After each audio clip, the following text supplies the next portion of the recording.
BP, sugar, thyroid, obesity, hormone సమస్యలని మందులు లేకుండా నేచర్ మంత్ర ఫుడ్ తో రివర్స్ చేసుకోండి. ఇందిరమ్మ ఇళ్లకు సంబంధించిన బిగ్ అప్డేట్ ఇది. యాక్చువల్లీ ఇందిరమ్మ ఇళ్ళు చాలా మందికి కేటాయిస్తాం, లక్షల మందికి కేటాయిస్తామని ప్రభుత్వం ప్రామిస్ చేసిన నేపథ్యంలో మొన్న ఒక 3-4 నెలల క్రితమే మంత్రి పొంగులేటి శ్రీనివాసరెడ్డి స్వయంగా చెప్పారు, లేదు డిస్ట్రిక్ట్స్లో మాత్రమే కాకుండా మేము ఇక్కడ అర్బన్ ప్రాంతాలు అంటే హైదరాబాద్ సిటీలో కూడా మేము ఇందిరమ్మ ఇళ్లకు సంబంధించిన నిర్మాణాలు చేపట్టబోతున్నాం, అతి త్వరలో కూడా ఈ పథకం ప్రారంభం కాబోతోంది అన్నటువంటి అనౌన్స్మెంట్ చేశారు. అందులో భాగంగానే మనకు తెలుసు కదా, జిహెచ్ఎంసీ 3 కార్పొరేషన్లుగా విడిపోయింది. ఆ 3 కార్పొరేషన్లకు సంబంధించిన అధికారులు అట్లాగే మినిస్టర్స్, కన్సర్న్ మినిస్టర్స్ ఎవరైతే ఉంటారో పొన్నం ప్రభాకర్, అజారుద్దీన్, అట్లాగే సీఎం రేవంత్ అండ్ పొంగులేటి శ్రీనివాసరెడ్డి, ఇట్లా అందరు కలిసి దీని మీద సమీక్ష సమావేశం చేశారు. మనకు తెలుసు ఇందిరమ్మ ఇళ్లకు సంబంధించి కొన్ని లక్షల అప్లికేషన్లు వచ్చాయి. అయితే ఎవరికైతే రేషన్ కార్డు ఉందో వాళ్ళనే ప్రామాణికంగా తీసుకోబోతున్నాం ఒకటి. తర్వాత ఖచ్చితంగా ఫస్ట్ ఎవరిని తీసుకుంటామంటే అసలే ఇల్లు లేదు, ఓకే వాళ్ళందరూ కూడా అర్హులే. కానీ ఫస్ట్ మొదటగా చేపట్టే దాంట్లో మాత్రం జాగా ఉండి ఇల్లు కట్టుకోవాలి అనుకునే వాళ్లకు మాత్రమే ఈ పథకంలో ఫస్ట్ ప్రయారిటీ ఇస్తున్నారు. అంటే గ్రేడ్ 1కి సంబంధించిన ప్రయారిటీ ఇది. సో అందులో భాగంగానే ఇప్పుడు మళ్ళా హైదరాబాద్ సిటీలో కూడా 3 కార్పొరేషన్ల పరిధిలో ఎక్కడెక్కడ జాగాలు ఖాళీ ఉన్నాయి. ఒకటి, ఇందిరమ్మ ఇళ్ళు ఆల్రెడీ కట్టి మధ్యలో ఆగిపోయినాయి ఎన్నున్నాయి.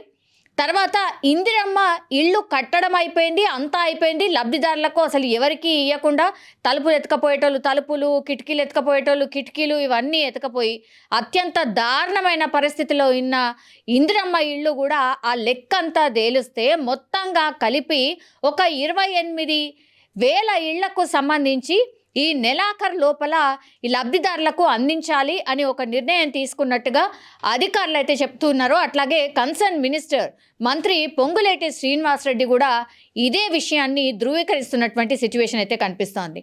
మనకు తెలుసు ఈ పథకాలన్నీ కూడా ఎక్కడ లింకప్ అయితే మళ్ళా ఏదో ఒక ఎలక్షన్లో వస్తే కానీ ఈ పథకాలన్నీ ముందుకు సాగవు. మనకు తెలుసు జిహెచ్ఎంసీ ఎన్నికలకు సంబంధించి కసరత్తు ఆల్రెడీ స్టార్ట్ అయిపోయింది. 3 కార్పొరేషన్లు అయిన తర్వాత ఇప్పుడు 3 కార్పొరేషన్లలో 3 మేయర్లు ఉండబోతున్నారు.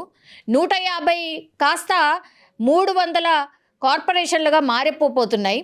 కాబట్టి పూర్తిగా రాజకీయంగానే కాదు, సిటీ విస్తరణ మారిపోతోంది. అట్లాగే 3 మేయర్లు, ఇదంతా కూడా ఉండబోతోంది. తర్వాత దేని బడ్జెట్ దానికే ఉండబోతోంది. ఇట్లా సిటీకి సంబంధించి పూర్తి స్థాయిలో దృష్టి పెట్టారు. కాబట్టి ఇప్పుడు ఇందిరమ్మ ఇళ్లకు సంబంధించి పథకాన్ని ముందుకు తీసుకొచ్చారు అనేటువంటి మాట ఇప్పుడు ప్రతిపక్షాలు ఆరోపణలు అయితే చేస్తున్నాయి. అయినా సరే లబ్ధిదారులకు ఖచ్చితంగా ఇందిరమ్మ ఇళ్ళు కేటాయించండి, 28,000 కాదు, ముందు ఓన్లీ జాగా ఉన్న వాళ్ళకే ఎందుకు కడతారు, మీరు ప్రామిస్ చేసింది 3-4 లక్షల ఇల్లు, అవన్నీ మీరు ఇవ్వాల్సిందే అనే మాట ఇప్పుడు ప్రతిపక్షాలు క్వశ్చన్ చేస్తూ ఉన్నాయి. అందులో భాగంగా కొన్ని ఖచ్చితంగా ఇందిరమ్మ ఇళ్ల పథకాన్ని అయితే ముందుకు తీసుకువెళ్ళాలి అన్న భావనలో ప్రభుత్వం వచ్చినట్టు కనిపిస్తోంది. దానికి సంబంధించి సీరియస్గా ఒక అడుగు ముందుకు వేసి ఈ నెలాఖరు లోపలనే లబ్ధిదారుల ఎంపిక ఉండబోతోంది. ఫస్ట్ అర్హులు ఎవరు అనే జాబితాను కూడా సిద్ధం చేయబోతున్నట్టుగా కూడా చెప్తున్నారు. ఆ తర్వాత ఇందిరమ్మ ఇళ్ళు కట్టి ఖాళీ ఉన్నాయి ఒకటి, అండ్ దాని తర్వాత ఇందిరమ్మ ఇళ్ళు కడుతుంటేనే ఆ పథకం మధ్యలో ఆగిపోయిన వాళ్ళకు కూడా మళ్ళీ మేము డబ్బులు ఇస్తాం, మీరు కట్టుకోండి అనేటువంటిది కూడా ఒక ప్రపోజల్ వాళ్ళకే ఇవ్వబోతున్నట్టుగా కూడా మంత్రి పొంగులేటి శ్రీనివాసరెడ్డి అధికారికంగానే మొన్న ప్రకటన జారీ చేశారు. అందులో భాగంగా ఈ లిస్ట్ అంతే తీస్తే గనక జాగా ఉండి ఇల్లు కట్టుకునే వాళ్ళు ఒకటి, ఆల్రెడీ ఇందిరమ్మ ఇళ్ళు కట్టున్నాయి లబ్ధిదారులకు ఇంకా ఇవ్వలేదు 2, తర్వాత ఇందిరమ్మ ఇళ్ళు కట్టుకుంటుంటేనే ఆ పథకం ఆగిపోయింది కాబట్టి మేము డబ్బులు ఇస్తాం, వాటిని పూర్తి చేసుకోండి అనేది 3వ కేటగిరీ కింద ఇవన్నిటినీ చేర్చిన తర్వాత ఎంతమంది లబ్ధిదారులు ఉండబోతున్నారు, ఈ ప్రక్రియ అంతా చేపట్టి వాళ్ళు ఇళ్ళు గృహప్రవేశం చేసేంత వరకు కూడా ప్రభుత్వం వాళ్ళకు సాయం చేయబోతోంది. అందులో భాగంగానే ఇప్పుడు హైదరాబాద్ మీద దృష్టి సారించారు అనేటువంటి మాట వినిపిస్తోంది.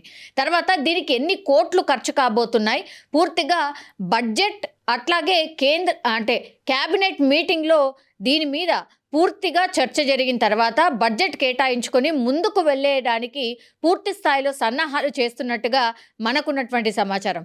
పొంగులేటి శ్రీనివాసరెడ్డి కూడా ఈ వార్తని ధృవీకరిస్తున్నారు. అట్లాగే మేము ఇక్కడ ఇల్లు కట్టిస్తామన్న ప్రామిస్ ఉంది కాబట్టి అందులో భాగంగానే ఇప్పుడు సిటీ మీద దృష్టి పెట్టారు.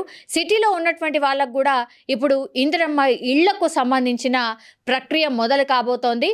కొన్ని వేల మందికి అయితే ఇప్పుడు మొదటి విడతలో అంటే రానున్న 3-4 నెలల్లో కొన్ని వేల మందికి అయితే ఇళ్ళు మంజూరు ఉండబోతోంది అనేది మాత్రం హౌసింగ్ బోర్డ్ కార్పొరేషన్ అధికారులు కావచ్చు, అట్లాగే మినిస్టర్ కూడా చెప్పినటువంటి సిచ్యువేషన్ అయితే కనిపిస్తోంది.